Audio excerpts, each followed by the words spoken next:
منافقت دو رخی کا نام ہوتا ہے. ایک آدمی کے دو منہ ہوں، ایک آدمی کے ساتھ بیٹھے تو بات کچھ اور کرے، دوسرے کے ساتھ بیٹھے تو بات کچھ اور کرے، ان کو لڑانے کی کوشش کرے یا ان پر چغلیاں کھانے کی کوشش کرے. اس حوالہ سے احادیث مبارکہ میں بہت بڑی وعید ہے. حضرت سعد بن ابی وقاص رضی اللہ تعالیٰ عنہ فرماتے ہیں، میں نے رسول اکرم صلی اللہ علیہ وسلم کو فرماتے سنا، ذو الوجہین فی الدنیا یأتی یوم القیامت ولہ وجہان من نار. جو آدمی دنیا میں دو رخا ہوگا، قیامت کے دن اس کے دو چہرے آگ کے ہوں گے. دنیا میں جو آدمی دو رخی کرے گا یہ اس کی سزا ہوگی. دنیا میں اس کے چہرے دو ہو جائیں گے، دونوں آگ کے بنے ہوں گے. حضرت عمار بن یاسر رضی اللہ عنہ سے روایت ہے، فرماتے رسول اکرم صلی اللہ علیہ وسلم نے فرمایا، من کان لہ وجہان فی الدنیا، جس آدمی کے دنیا میں دو منہ ہوں گے، کان لہ یوم القیامت لسانان من نار، قیامت کے دن اس کی دو زبانیں آگ کی ہوں گی. تو جس کے منہ میں زبانیں ہی آگ کی ہوں گی، یا جس آدمی کا چہرہ آگ کا بنا ہوگا، اس آدمی کی کتنی بڑی سزا. حضرت محمد بن زید، یہ حضرت عمر فاروق رضی اللہ عنہ کے پر پوتے ہیں، حضرت عبداللہ بن عمر کے پوتے ہیں. وہ فرماتے ہیں کہ کچھ لوگ آئے حضرت عبداللہ بن عمر کے پاس، آ کر کہنے لگے کہ حضور اننا ندخل علی سلطاننا فنقول بخلاف ما نتکلم اذا خرجنا من عنده. وہ کہنے لگے عبداللہ بن عمر سے کہ جناب ہم جب اپنے حکماء کے پاس، حکمرانوں کے پاس، سلطانوں اور امراء کے پاس جاتے ہیں تو ہماری گفتگو کچھ اور ہوتی ہے.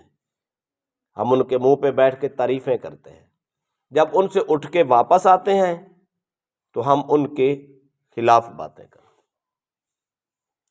عبداللہ بن عمر نے جواب دیا، کنا نعد ھذا نفاقا علی عہد رسول اللہ صلی اللہ علیہ وسلم، رواہ البخاری. عبداللہ بن عمر نے فرمایا اسی انداز کو ہم رسول اللہ کے زمانے میں منافقت سمجھتے ہیں. یہ تو عملی منافقت ہے. اس کے منہ پہ گئے تو اس کی تعریفیں کی، اس سے اٹھ کے آئے تو پھر غیبتیں شروع کر دیں.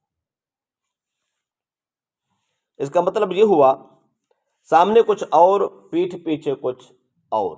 اسی کو نفاق کہتے ہیں، منافقت کہتے ہیں. اس پر ایک اعتراض ایک حدیث پاک میں آتا ہے، رسول اکرم صلی اللہ علیہ وسلم کی خدمت میں ایک شخص آیا، سرکار نے اس کی بڑی خدمت داری کی، اس کے اچھے اخلاق سے پیش آئے، اس کی اچھی خدمت کی، جو مہمان کی بنتی ہے وہ کی.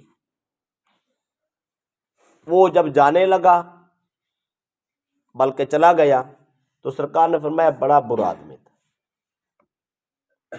تو ممکن ہے کوئی آدمی یہ حدیث سن کے یا پڑھ کے سمجھے کہ سرکار نے بھی دو رخی اپنائی ہوگی. اس کا جواب یہ ہے، سرکار دو علیہ وسلم نے اس کے منہ پہ اس کی تعریف نہیں کی.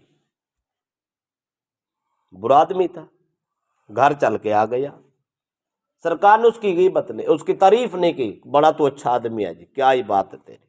نہیں، رہ کہ اس کی خاطر تواضع کی، خاطر تواضع کی تو یہ مہمان نوازی ہے. اور نبی اکرم صلی اللہ علیہ وسلم اپنے اخلاق سے دشمن سے بھی اسی طرح پیش آتے، اپنوں سے بھی اسی طرح پیش آتے. بے شک وہ برا تھا، سرکار نے منہ سے تعریف نہیں کی اس کی، کیونکہ بندہ برا تھا. برے آدمی کی تعریف نہیں کی جاتی، بلکہ اس کے ساتھ اپنے اخلاق سے پیش آئے. جو حق بنتا تھا، وہ مہمان بن کے آیا، اس کی خاطر کرنی تھی وہ کر دی. جب چلا گیا تو سرکار نے فرمایا وہ برا تھا. تو پہلا فرق تو یہ یاد رکھیں، جو آدمی کسی سے ملے اس کے منہ پہ تعریف کرے، پیٹھ پیچھے اس کو برا کہے، یہ دو رخی ہے. اگر منہ پہ تعریف نہیں کرتا، خاموش رہتا، بعد میں اس کی برائی کسی حکمت سے کہہ دیتا ہے تو اس کا حکم اور ہے. یہ اگلی بات میں کرتا ہوں.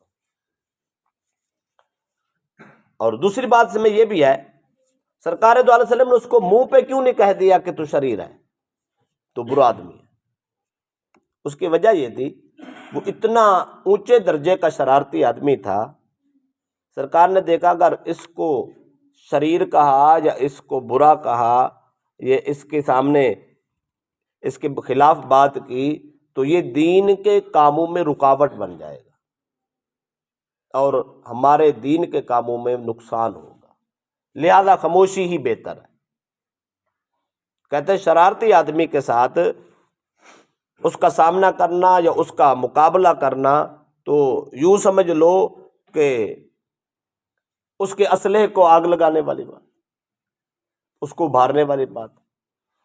تو سرکار نے حکمت عملی اپنائی، اس کے منہ پہ اس کو برا نہیں کہا تاکہ اس کی شرارتوں سے ہمارا دین کا کام رک نہ جائے۔ تیسری بات یہ ہے، سرکار دو علیہ وسلم نے اس کے جاننے کے بعد لوگوں سے، صحابہ سے کہا کہ وہ برا ہے۔ یہ کیوں کہا؟ کہ غیبت کی؟ غیبت اس لیے نہیں بنتی کہ اگر ایسا شرارتی آدمی ہو، ایسا برا آدمی ہو جس کی وجہ سے معاشرہ گندہ ہو رہا ہو، لوگوں کو نقصان ہو رہا ہو، تو لوگوں کو آگاہ کرنا وہ بھائی بندہ ایسا ہے، اس سے بچ کے رہنا، یہ آگاہ کرنا یہ تعلیم ہے۔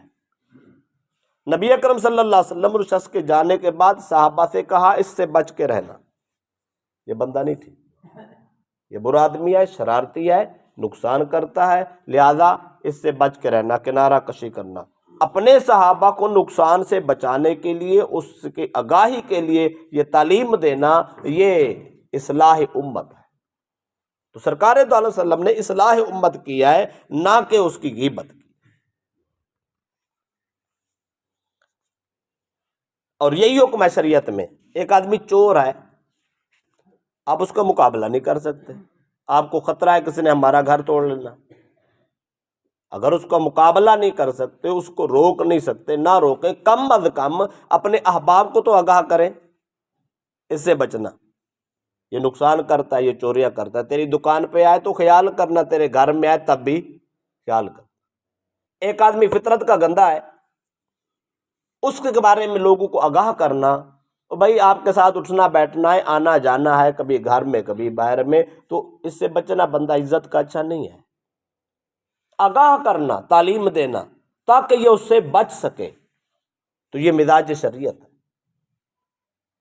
ایک ہے بالکل غیبت کرنا صرف اس لیے کہ لوگوں کے دل میں اس کی نفرت پیدا ہو جائے، ایسا نہیں کرنا چاہیے۔ یا منہ پہ جا کے تعریفیں کرنا اور پیٹھ پیچھے غیبتیں کرنا، اس کو دو رخی کہتے ہیں۔ دو رخی قیامت کے دن زبانیں آگ کی ہوں گی، چہرے آگ کے ہوں گے، لیکن دین کی تعلیم دینا، لوگوں کو کسی برائی سے بچانا اور نقصانات سے بچانا اور آگاہ کرنا، یہ تعلیم اسلام ہے، تعلیم رسالت ہے۔ رسول اکرم صلی اللہ علیہ وسلم نے یہی انداز اپنایا، وہ مہمان بن کے آیا، اس کی خاطر کی، اپنے اخلاق کا مظاہرہ کیا، اس کی جو خدمت ہو سکتی تھی کر دی، اب اٹھ کے چلا گیا، صحابہ کو آگاہ کیا کہ بندہ شرارتی، بندہ برا ہے، کبھی مجھے دیکھ کے اس کو بلاتے نہیں رہنا کہ سرکار کے گھر میں آیا تھا لہذا ہم بھی، اس نے نقصان کرنا ہے، لہذا اس سے آگاہ رہنا ہے۔ تو صحابہ کو آگاہ کیا ہے، غیبت نہیں کی۔ سرکار دو علیہ وسلم کی زندگی میں غیبت نہیں ہے۔ منافق اس آدمی کو کہتے ہیں، دو رخا اس آدمی کو کہتے ہیں، دو مخاصم، دو لڑنے والے، دو آدمیوں کا آپس میں اختلاف ہو گیا، لڑائی ہو گئی، کسی مسئلے پہ الجھ گئے،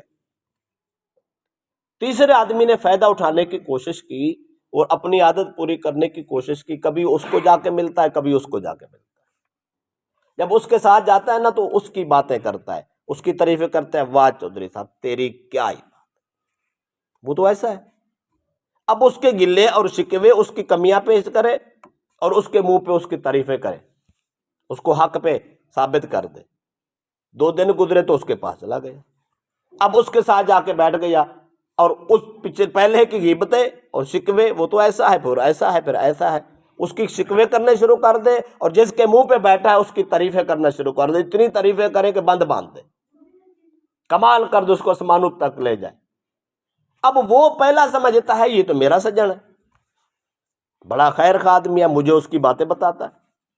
اب جب دوسرے کے ساتھ بیٹھا تو دوسرا سمجھنے لگا یہ تو میرا ہمدرد ہے، بڑا کیسی کیسی مجھے باتیں سنائی ہیں اس کی۔ اب وہ بھی ہمدرد سمجھ رہا ہے، یہ بھی ہمدرد سمجھ رہا ہے، درمیان میں یہ جو آ رہا ہے اور جا رہا ہے، ادھر بھی مخالفت کر رہا ہے، ادھر بھی مخالفت کر رہا ہے، ادھر بھی آگ لگا رہا ہے، ادھر بھی آگ لگا رہا ہے، یہ بھڑکانے کی کوشش میں لگا ہے، اس کو دو رخا کہتے ہیں۔ حق یہ ہے اور امت مصطفیٰ کو تعلیم یہ ہے، رسول اللہ کا حکم یہ ہے، اگر دو آدمی آپس میں لڑ پڑے، ان دونوں کے درمیان صلح کرانے کی کوشش کریں، جھگڑا ختم کرانے کی کوشش کریں، تناؤ ختم کرانے کی کوشش کریں۔ آپ کو جھوٹ بھی بولنا پڑے تو جھوٹ بول کے ان دونوں کی صلح کرا دیں۔ آپ اس کے ساتھ بیٹھیں، یار وہ تو تیری تعریفیں کر رہا تھا، اس کے ساتھ بیٹھیں تو اس کو کہیں یار وہ تیری تعریفیں کر رہا تھا، ادھر گئے تو کہیں یار وہ تیری تعریفیں کرتا، وہ تو تیرا گلہ کرتا ہی نہیں ہے۔ اب اس کے دل میں بھی نفرت ختم ہو جائے، اس کے دل میں بھی نفرت ختم ہو جائے۔